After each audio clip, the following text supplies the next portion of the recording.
Welcome back to Retro Rivals, the series where each episode we each open up one mini box of Retro Pack 2, build decks, and then have a duel. Episode 7. Retro Rivals, episode 7, go! Welcome back, guys. So today we are opening more Retro Pack 2 and continuing the Retro series. Unfortunately, the score is tied 3-3. All locked up. It wasn't really supposed to be, but here, certain shenanigans happened last time. Also, I gotta apologize. We did miss another week of posting. It was not by design.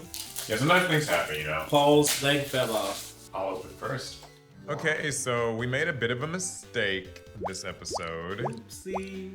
We forgot to record the pack opening on that camera. So we had the face cams, we didn't have that camera. So you gotta take our word for what we pulled. In my case, it wasn't very good. I got an Insect Queen and Buster Blader.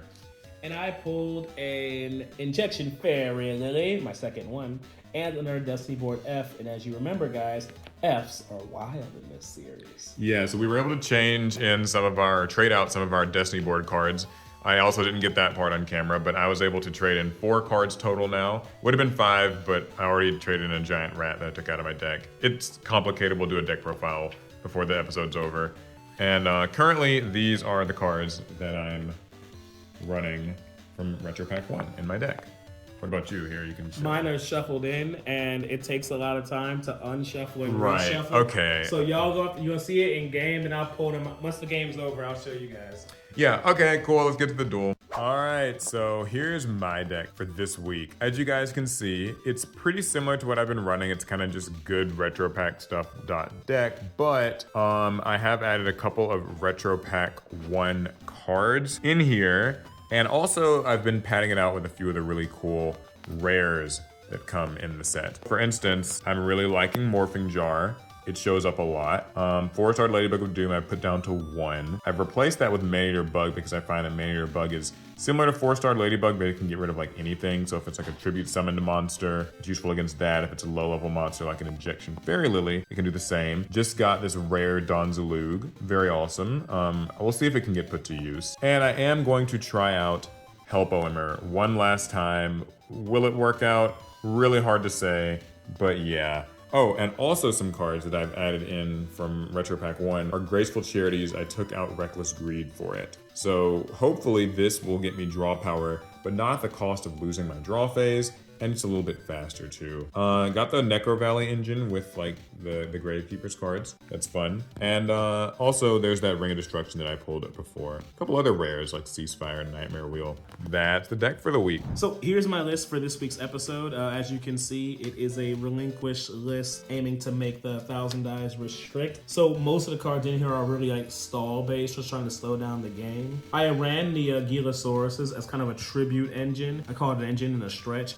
So I can summon out the Guardian Sphinx and Jinzo as quickly and easily as possible. Paul's been locking up my graveyard quite a bit, but Necro Valley works on both players, so I felt like Gilosaurus is pretty cool here, if it comes up. The second Injection Fairy Lily is really cool because I did get my second copy, and I was already running 3 Gravity Binds. She's level 3, she gets underneath the bind. So despite the fact that I'm trying to stop Paul from attacking, I should still be able to attack. But the name of the game is still just to see these 3 cards in my hand, get there, and then win from here. Speaking of things that need to be flexible and perfectly aligned, let me take a moment to thank the sponsor of today's video, Flexispot.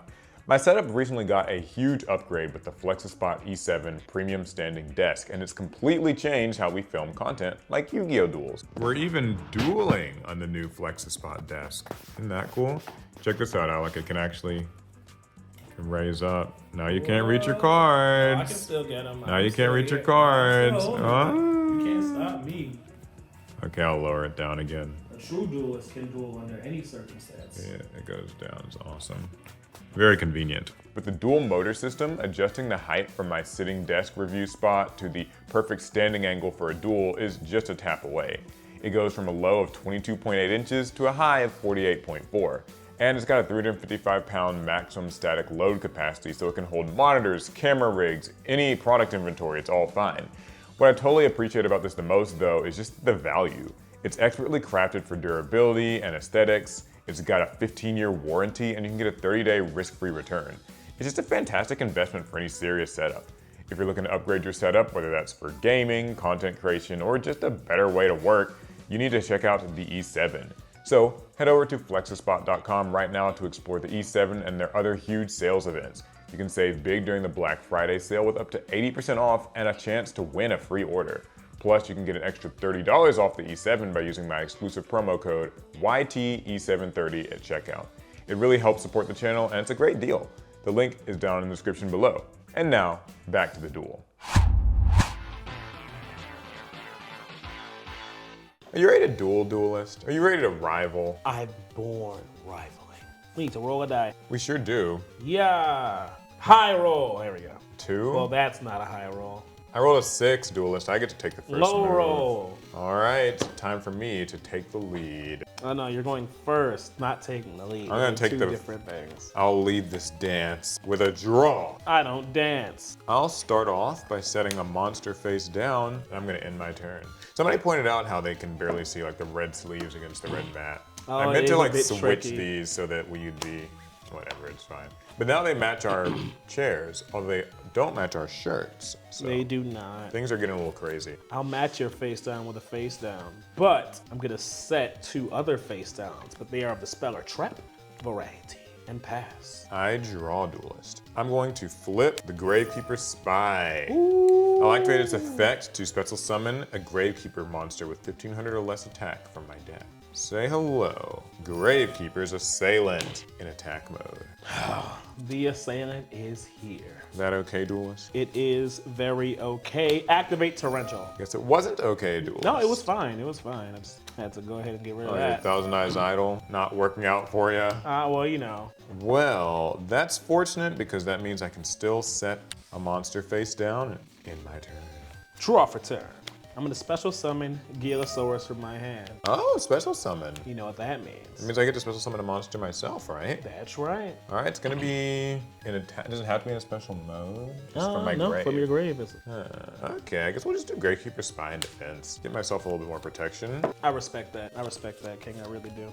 Tribute for Jinzo. Oh, not so kind. Let's have Jinzo attack your face down. Well, fortunately for me, say hello to an old friend from Retro Pack 1, the Man-Eater Bug. What in the hell? I'll target and God. destroy a monster in the field. Say goodbye to Jinzo. Oh, Although God. Man-Eater Bug will also be going as well. Fine. Pass. Draw. Got hit with Maneater. And your woes don't end there because now I tribute the Gravekeeper Spy for my own tribute monster, the Dark Ruler Hades. What does he do? 2450 attack. It can't be special summoned from the graveyard, but more importantly, it negates the effects of any effect monsters that it destroys by battle.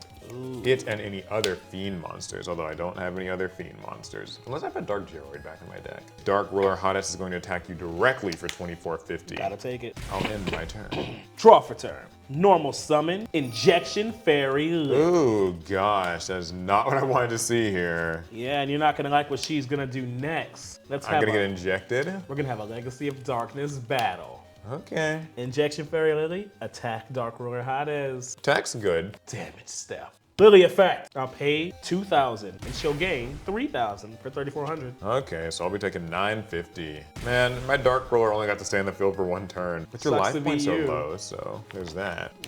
Pass. Draw duelist. I'll activate my premature burial by paying 800 life points. Can't use that on Hades. He can't be summoned from the grave, but I can summon the Gravekeeper's Assailant. And now I'll activate the Necro Valley field spell. This will not only give my assailant 2,000 attack points, but also turn on his effect. It's time to. Gravekeeper's Assailant is going to declare an attack on Injection Fairy Lily. And on attack declaration, it can activate its effect to change Lily to defense mode. And with only 1,500 defense against my 2,000 attack, My Lily is destroyed. Lily's gonna lose this battle. I'll go to main phase 2, set 1 card, and end my turn. Draw. Not bad, Paul. Not bad at all. My strategies never are. I'll special summon Gilasaurus. Oh my god, he's back again, huh? You know what that means? Yeah, actually, I guess I can't summon, so good. Thanks to Necro Valley, cards in the game can't move. That's funny. Clever play, although I'm sure you didn't intend it. No, this was planned. Okay. All along. All right, well, what's next, Duelist? I'm gonna tribute my Gilasaurus Oh boy. and set a monster face down and end my turn. I draw for turn. I have a feeling this is not going to go well for me, but I think I need to try it anyway. Mage Power on Gravekeeper's Assailant. Woo! This will give him 500 attack and defense for each spell and trap I control, which is currently 4. So that puts his attack at 4,000, Duelist. That's a big one. So now I'll enter the battle phase and have my Gravekeeper's Assailant attack your face down. You hit my Guardian Sphinx. I'll destroy your Guardian Sphinx and end my turn.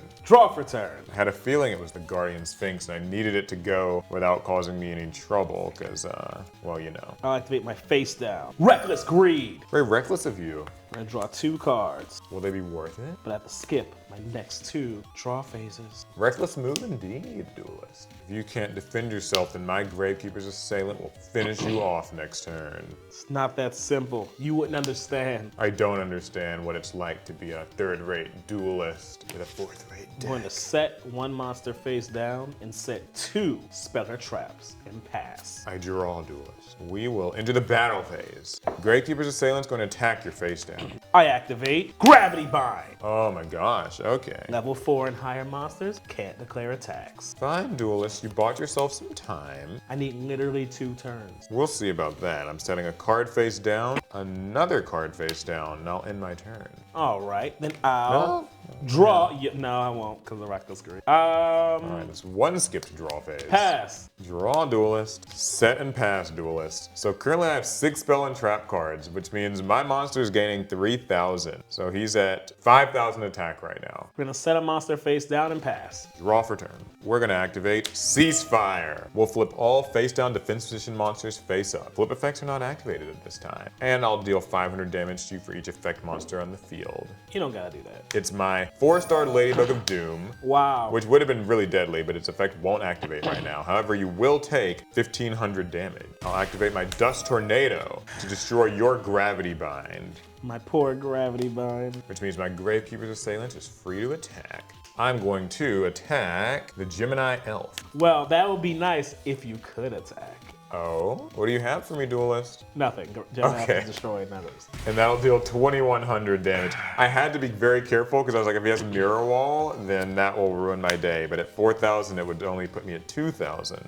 So Ceasefire was an interesting pick. I pulled this a couple of episodes ago, and it's not amazing, right? Like, it doesn't actually get rid of any cards, but the fact that I can flip the whole field up in this format where so many of these cards are kind of all like, things are getting set, spies are getting set, 4-starred ladybugs are getting set, guardian sphinxes are getting set. I can just flip everything up, deal some burn damage, which that can matter because you guys know sometimes these games come down to the wire with the life points. I can be safe from said flip effects, and then it just reveals Alex Field to me, and that's something I sometimes need when I'm trying to determine how much to commit and like how much to go in. So looks like it's paying off. Gilasaurus. This is kind of the kind of fancy little tech that I chose to run. And really in the last 2 episodes, though it really came up in this episode, I can special summon it, but my opponent gets special summoned from their grave as well. But Paul's been Necrovaling the absolute shit out of me. So Gilasaurus should be just free then. I should just special summon this and I can tribute it off for my Jinzo and Guardian Sphinx, which are just 2 powerful single tribute monsters. Assuming I can get Gilasaurus off without letting Paul special summon him, getting these guys off out of nowhere should be pretty good. Game 2, Duelist. I have to stack my Reckless Greeds. Do you have what it takes to even defeat me in 1 game? You'll Let see. alone a match. As I go first and proceed to win this duel. Draw! Let's normal summon the Goblin Attack Force. I'll set 2 cards face down, ending my turn.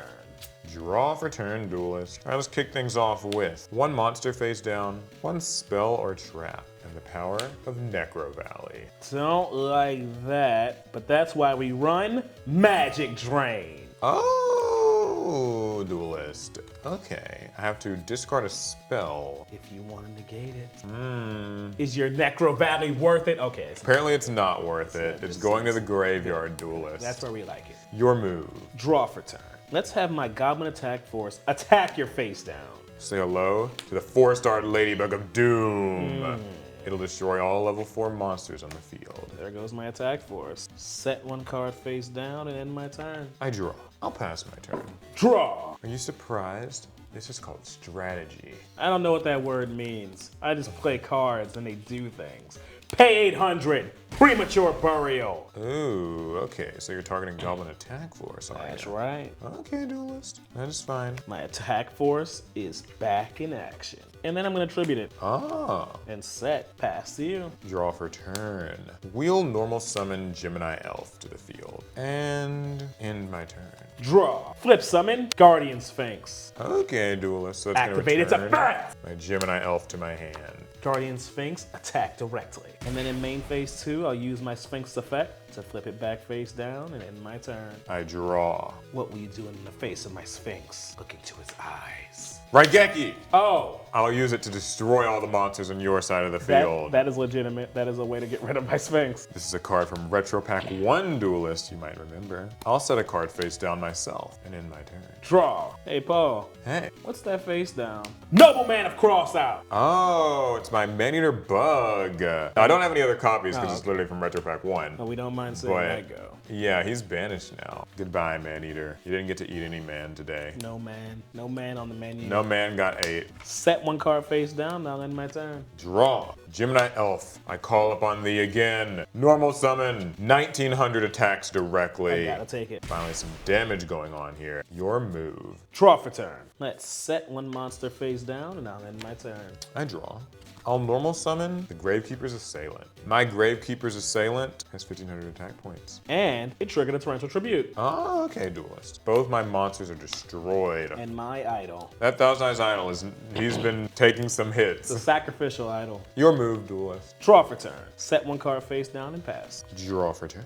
I'll do the same. Your move. Draw. Except mine will be a monster that I'm setting face down. Who needs monsters anymore? You probably. Yeah, I could use some, honestly. I mean, you know. Set one and pass. Draw. We'll flip the Gravekeeper's Spy and activate its effect to summon another Gravekeeper's monster from my deck. Now, unfortunately, my assailant's already gone, so that means it's gonna be a second spy. Oh, the double spy setup. But still, that's enough damage to start on taking a chunk out of those life points, eh? Enter battle phase. 1200 with Gravekeeper's Spy. I'm not worried about that. That's little money. 1200 more. Little money. You're not scared of that. You're not quite moved yet. I'll set 2 cards face down and tribute Gravekeeper's Spy What is happening? to set a monster. Your move.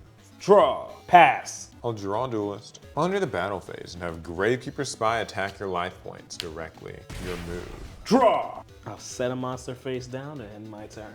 I draw Duelist. Gravekeeper's Spy is going to attack your face down monster. And I'll activate Nightmare Wheel. Oh, intriguing. Lock that monster up, and you're gonna get burned for 500 during each of my standby phases. I'll set a card face down and pass turn Duelist. Draw for turn. So during your standby phase, I'll be taking 500 damage. To think that you had a Nightmare Wheel and a Gravekeeper's Spy. You gotta spy sometimes. I'll set a monster face down, and I'll end my turn. I draw Duelist. Let's tribute the Gravekeeper's Spy for my Dark Ruler Hottess. Bottomless Attack. trap hole. Alright, Duelist, back to you. Draw for turn. I'm gonna set a card face down. Normal summon the Goblin Attack Force. Pass. Draw. Say hello to my Help-O-Emmer. Bottomless trap hole. I'll respond then with Torrential Tribute. Because I don't want him getting bottomless. I mean, it's gonna happen. Actually, it kind of has to happen. I can't even special summon him from the grave. Chain Skull Invitation. Okay. Yeah, That's... each time a card is sent to the graveyard, that player will take 300. Okay, so for each card, right? Yes. All right, well, I lose 2 and you lose 3, so you'll take 900? Yes. I'll take 600. But unfortunately for you, I still have a normal summon I haven't used. Uh-oh. Say hello to Bazu, the Soul Eater. Pretty good normal summon, honestly. Bazu can actually just finish you off right here. So I'm going to enter the battle phase and attack you for 1600. I activate Mirror Wall. Oh my gosh. And I'm gonna cut your attack in half, which is still not enough exactly to- the amount of life points I have. I failed. That's game, Oh, Duelist. Jesus, this didn't work. It didn't I don't know what work. your strategy was, but it didn't come together. It did not. So this is Maneater Bug, a card from Retro Pack 1 that I added into my deck. Now, it's pretty similar, technically speaking, to 4-Starred Ladybug of Doom, and it effectively kind of does the same thing. 4-Starred Ladybug has a higher ceiling of what it can pop, but I do like that I can use Maneater Bug to pop tribute summon monsters like Jinzo, as well as even lower level monsters like maybe an Injection Fairy Lily that decides to attack it. So I felt that this would just be a fun, good inclusion that's pretty low risk, good return. So I got my second Injection Fairy Lily, and yes, it's copying Paul, but more importantly, it pairs perfectly well with my Gravity Bind, which I run 3 copies of because Gravity Bind stops all level 4 and higher from attacking, but Injection Fairy Lily is level 3, so it fights underneath the bind. So while Paul is stalled out by the bind, my Injection Fairy Lily doesn't have that problem. Well, maybe you'll have a new strategy for next time, because for now, that puts me back in the lead with 4 wins to your 3. That's true, guys. I gotta start taking this seriously. One I more can't win just- and this series is over. I can't sit on this strategy. I'm gonna have to do something different next episode. Hopefully you guys have enjoyed this. Make sure that you drop a like, check out the previous episodes, and next time, if I have my way anyway, might be the last. It's gonna be the second to last episode. All right, we'll see y'all in the next one. Pass turn.